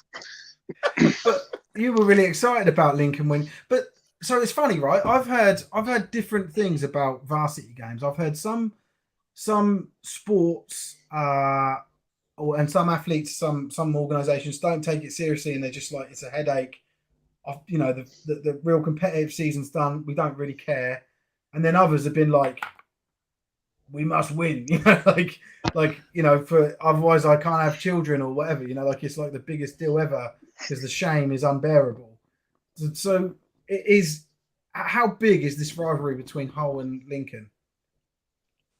I mean, it's one of those. It's more so like it's built in. You don't really think about it until it's varsity time. Like SJ, what's your view on varsity, or even Greeder as well? We don't have one, so we obviously have a varsity, but the American football team doesn't play. There's two sides of the coin. At the end of the day, you'd like to have a final game that is your final game, but then on the other hand, it's quite nice if you get absolutely fucked the whole day. So yeah. I remember. So when I originally played at UE, 2011 to 14, this was before Bucks. So this was when it was Bruaffle. Yeah. Our varsity game obviously against Bristol, but it was actually just a regular season game. So because we played them in a regular season, we didn't then play them in varsity week, because obviously as at unis they have like varsity week where they play all their varsity fixtures. We never did that and had the extra one. We just played in there. But then when UE went to Division 1 and it went to Bucks and Bristol were in 2, they did play a varsity fixture standalone. But ever since they've been getting Americans, like Bristol don't want to, right. Yeah, see, it's funny because if there was like varsity equivalent like derby games or whatever in the senior season, based on what we saw last year, you wouldn't Div 2 and a Prem or Div 2 and a Div 1. They wouldn't want to play that game, right? They wouldn't want to do it. I mean, varsity was always a decent, like, special. When I played it and it was a regular season game, it was always a decent event because you'd have a commentary team, they do interviews around, you'd have the music playing, you'd have player shout outs, you'd all run out and stuff. Like, it was a big thing. But like, I don't know how other unis do it. I think Gloucester and Worcester have got a varsity game coming up. They're apparently going to play each other. I don't know which I think is strange about that because Worcester pulled out of the season. So yeah, why should they get a varsity game? So I actually someone when I worked at the pub in Coventry, one of the regular sons plays for the Gladiators, and he was telling me about that. Like, so they dropped out the season weeks ago, but they're still going to play a varsity, which doesn't really make sense. Yeah. But then I guess that's sort of the antithesis of the sort of Lincoln thing of like they're going to put everything into varsity. Yeah. Because they've now had like. Sorry, go on. I didn't mean to kill your thought. So they've now had like 2 or 3 months planning for just Gloucester, or just Gloucestershire. Sorry. Yeah. Which is madness. I mean, it'd be interesting. My favourite one, before I answer your question, is I found out there is one varsity game which is very funny, which is Leicester versus DMU. Yeah. It's basically all the old boys playing. Anyone ineligible? The ineligible bowl. There you go. Yeah, the ineligible bowl. That one's funny. There you go.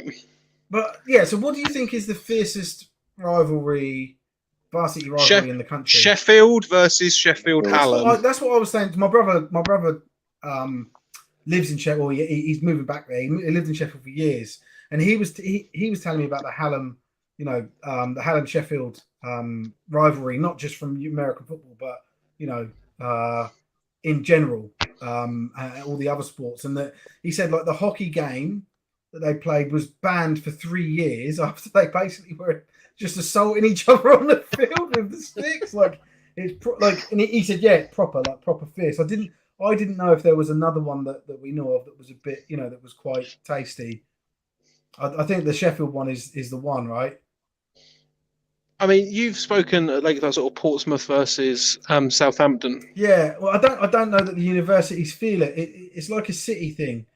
Like it's like the city of Portsmouth hates the city of Southampton.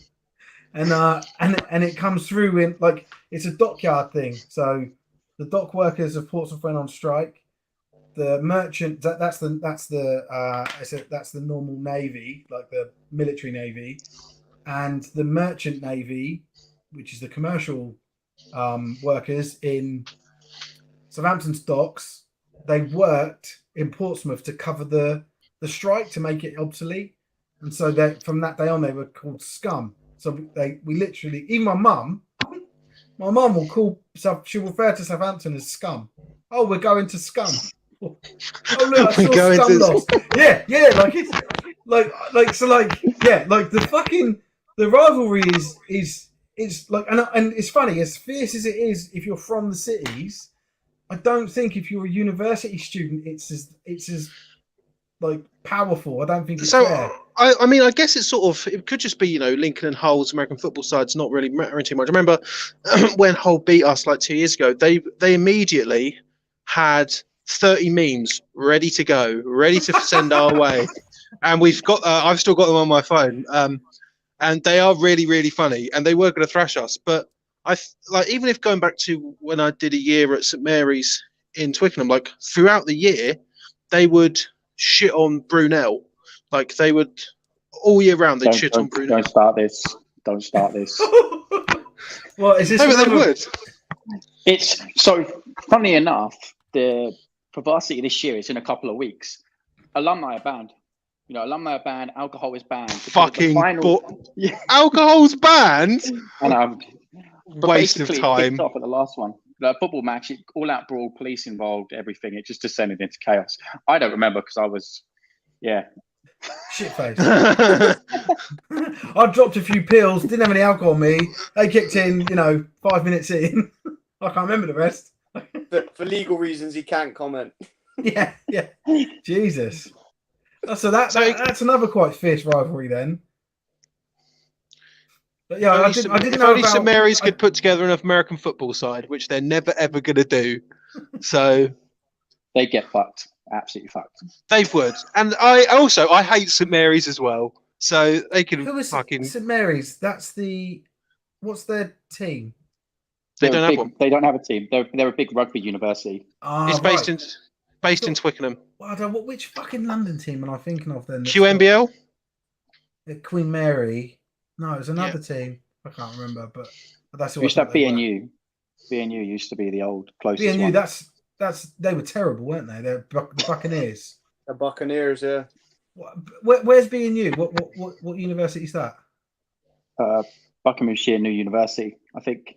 Right. But they folded maybe 5 years ago. The game that we played against them in my first year, the lines were painted. It started on the 50 and the line went to like the 48. It was fucked. Maybe they were going by IFAF yards. No. For those of you who don't know what IFAF yards is, fuck me. Anyway, right. I think we've covered everything. Oh yeah, no. The one thing I wanted to talk about was the shit talking that was going on. In particular, some of the memes that were being posted from. Well, first of all, there was like stuff being posted from Exeter's. Their Twitter, which is brilliant. Deleted now. Yeah, I've got screenshots of them. I always screenshot stuff because I know stuff gets deleted. But like they genuinely had some funny stuff. Like we're playing against the Bristol's second best team, SGS Pride. I thought that was nice. Hilarious, man. Like that's proper, and it really rubbed them up the wrong way. It said we're here in Bristol for the Division 1 South final versus not even the best team in Bristol in brackets SGS. And then you add the Bristol guy or the SGS guys all replying, making memes up about but you fucking lost 51-0. Like shut up, So yeah, that was quite funny. I think that's the one thing I really like about the Uniball game is like you get like quite funny social media from teams, and then the players get stuck in with memes and just fucking. It kicked off at the game. It did kick off at the game apparently. So I don't know. I think it was one of the Filton D linemen at half time. Well, I think they went up to the Exeter sideline and like, you need to relax. Everything stopped. That's why I think the extra feed second half was so dead. Nothing was posted. And then after the game, something about one of the players having to be restrained from trying to assault the Exeter Twitter admin. I don't quite know what happened, but imagine getting into beef with the Twitter admin. That Exeter Twitter admin's a genius, man. Like, I think it's the same person that does the Insta, because they're equally as funny on both. But yeah, Exeter and the other one that's really funny is Yorkshire Centurions. Whoever runs that account is fucking which is hilarious. really funny because they're going down a div now as well. So you know, they were commentating on which game was it? I think it was the Newcastle Sheffield Hallam game, and like providing updates for that game, even though it wasn't their team. It was quite funny. Like, you know, they were just sort of taking the piss and stuff. But I do like a good social media admin. I think it sort of, you know, adds a new dynamic to the game. It's a shame that someone from Pride decided to try and play it. But it's funny. I don't know that there was. Oh yeah, another thing that's come up. And Greena, you'll know about this. So I heard from a few different people from UE today that UE have been upset because they tried to obtain or do a film, a game film swap or share with Nottingham Gold, and they found out that Nottingham Gold have actually not only don't want to share, don't only want to swap film, but also removed any film from this year, including the game yesterday. All their live streams. They deleted all their live streams. Oh, I just sour in it. But we got all the film anyway. Don't worry about it. I don't know. It's just I've never known that extreme, right? But I've known plenty of teams that say we're not going to do film share. So and some like in the Prem will say like, well, we'll give you film, and it's like shot at an angle, and there's two, you know, there's instant replays, and there's two and then they get film back, and it's like someone with like their phone and it's shaking, and the wind is blowing. And stuff. So I can understand them saying like, that's a piss take. They need to step in and do something. Like they're worried about like sorting out game day stuff, like, oh, let's get ball boys and this, that, and the other. But actually, why not think about things that are going to help develop the game? Okay, if you haven't got a decent film, so in Finland, if you don't have someone filming a game and it's decent, you get fined as a club. Wow. So why not bring something like that in instead of worrying about ball boys and things like that? Why not have that person who's going to be a ball boy film the game properly and use him actually in that way? And then what they do for ball boys, the centre keeps hold of the ball, and then the centre will walk in with the ball, hand the ball to the referee. The referee will throw the other ball off to the other sideline. Right. You don't have to worry about ball boys then. And then that frees up two people that can maybe film the game instead. You can have a goal line and a sideline angle there. Yeah. And then it holds the teams a bit more accountable. Well, I think the same with stats as well. Like in Germany, they've got that website that captures all of the stats from all of the games, all of the teams in a standardized way. So everyone has to capture a certain types of stats for every game and submit them to this website. And it's driven obviously by the GFL. Like, we should have that, man, because people don't know. There's no record of anything, right? Like, and that's something that, so I know SJ's done for Brunel. It's something that we're looking to bring into our website, actually, the ability for people to load stats up, but you still need the national governing body to drive a minimum standard, you know, and I suppose an authenticity or an audit element to it. So like, you can go back and look and just, you know, dip check and see if people are taking the piss with some of the stats or whatever, just to like a quality control element to it. Yeah, and just start. And if they're not, like, you could trial it for a year and not sanction people and say, look, this is your warning. You've got a year to sort it out. It needs to be in place by next year. And if you don't get these things in place, then we're going to send out sanctions. We're going to send out fines or ban you from games or whatever the sanction may be. And then it gives them a year to figure it out. Cut off your oil supply. Isn't that the latest thing? The what? Cut off your oil supply or your banking. Isn't that the latest thing that people are doing with? Cut off your gas pipes. I don't know. I read about sanctions. I think they're sometimes really harsh. But yeah, no, I think you're quite right. Or close all the McDonald's, you know, close all the McDonald's. Yeah.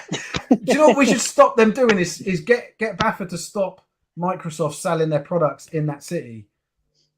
And then that'll serve them right, you know. So we'll do that. But anyway, so I completely agree. I think it will be good to, and I don't think that BAFTA don't have that vision, but I think they're caught between a rock and a hard place. Like they're trying to push on to the next level. But I also do think that they focus on the wrong fucking things, right? And they need to reprioritize their workloads and, build things out properly. You got to build the foundation first. You got to build the foundation. No point building up if you ain't got the foundation. Also, listen to the players as well. Like, have a players' association or something. Listen to the players. Have some player voice. So they do. Take the feedback. But I think it's lip service. That's rubbish. It's awful. Yeah, they've got these advisory boards that run, and they don't really do anything. This was in. So we find, right, that when a lot of the times when we post something on Gridiron Hub, within about a couple of weeks, BAFA will have done something about it, but never and it could be coincidence. It could be like the Simpsons time travel theory where, they predict, they do something and then it happens in real life. That's what it feels like, right? Like we're like fucking Nostradamus. But one of the things that we did say was it would be good if there was a players association, and that it always bubbles up that someone likes the idea and then it always falls down. And I'm sort of I don't really entertain it when people talk to me about it anymore because I'm so fed up of that as a concept. But I think it's a great idea. It's just we need the right people to do it. And I did a post talking about it. About 2 weeks later, BAFA posted, we've just launched the player advisory panel and this is what they do. And it was basically trying to create something that so players had a voice, and I believe it was done in the hope to deter people from creating their own independent union for the players, a players union. I think that's what needs to happen, right? And I massively advocate for it, but I don't think it ever will happen. And the reason for it is the reason that I think lots of this other stuff is prevalent in the sport that we don't like. Not enough people give a fuck. People just want to play. Like that's what Tebbs always says. He said he didn't even know what BAFA really was. He just didn't really care. And I sort of opened his eyes to some of the stuff that, that people who've been around the sport longer know about. And he was like, fucking hell, that's unbelievable. You're like, yeah, but people just don't care enough. And until the masses care, nothing is going to change. In fact, it's going to get worse like it already has. Like the democracy that BAFA once was, in terms of the numbers of positions that got voted in and the frequency in which they were voted in and the accountability that they had to the sport, is massively diminished. And it's now like a couple of positions get voted in and then the rest of them get put in place by those people. So it's just a massive fucking boys club again. So like that doesn't get talked about enough. People don't care enough about that. And that's why it's happened. If people fucking cared, they'd be like, no, that people would have voted against it. It wouldn't have been in place. So, I think BAFA have massively taken advantage of their position, of this apathy that generally exists in the populace of the members. And they've put themselves in this sort of like almost immovable, irresponsible, unaccountable position. And there's really fuck all anyone can do about it, Yeah. So I do think the thing to solve that is a players' union. And then the players could, if the players all got together and created a union and said, right, we represent 90% of the revenue for your fucking organisation. We want two seats on your board. What are they going to say? No?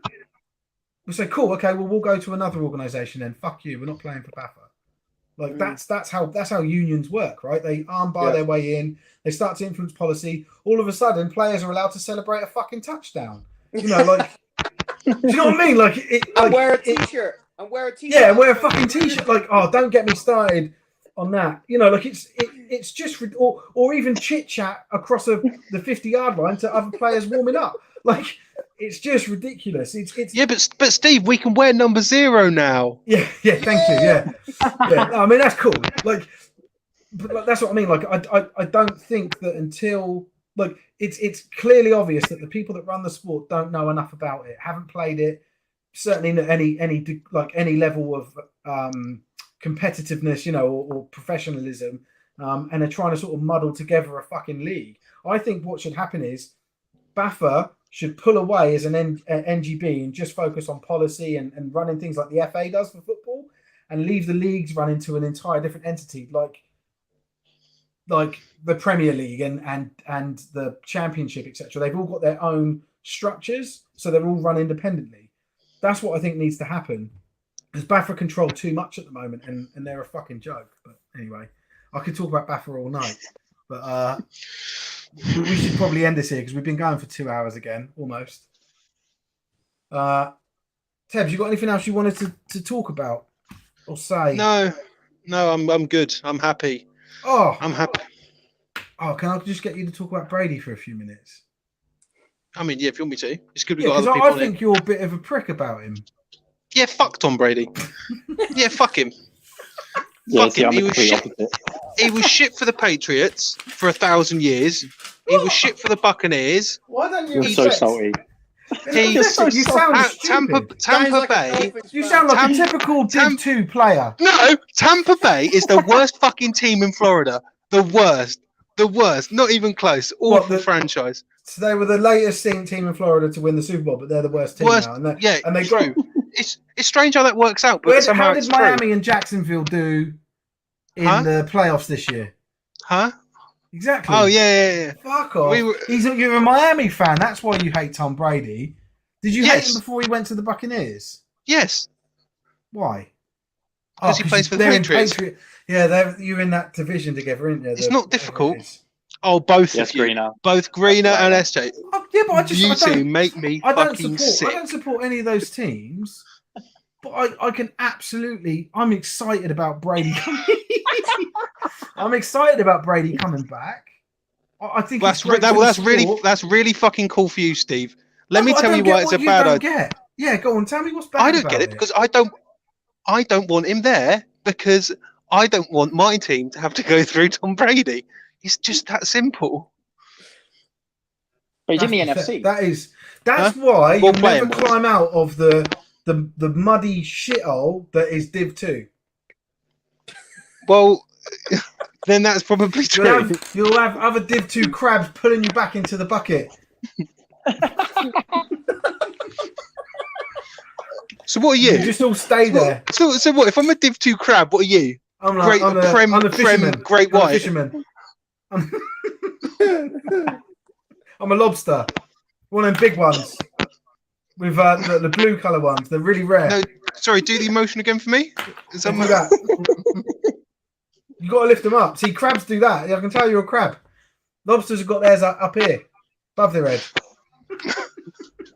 Anyway, I just think I think you should be a little bit more excited about Tom Brady coming back into the league. And I think you should be happy for him and his family and the sport and the Buccaneers fans and the United States of America in general.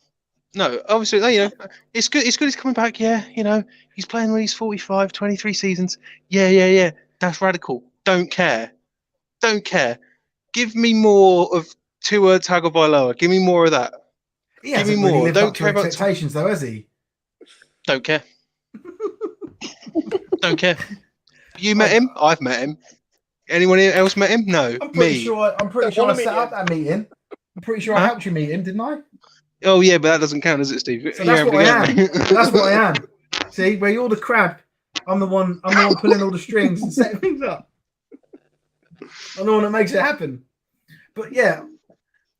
However, I do have a text from you that this is not a text, it was on our team.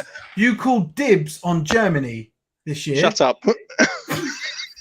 I appear to have been outed. Yeah, maybe I did. Maybe I want to go and see him play. Yeah, maybe. Let's explain this because people won't understand. So we've got a media affiliation with the NFL, and we've worked our way up to like the status where we can go to the games and locker rooms and the press conferences, and we get like the hotel locations of the teams and their flights and all this stuff. And Tebbs, as our media person, was given media passes. So were the Breens, and obviously when it's not obvious, but when Brady re-signed, when it was announced yesterday, I get a message from Tebbs saying dibs on Germany because Brady's going to be in Germany with the Buccaneers. Is that right? Yeah. So how do you reconcile that against all of the nonsense you just said? Well, ladies and gentlemen, it's been a great show this evening. I think we'll see you all next great. week. Like, you know he's amazing.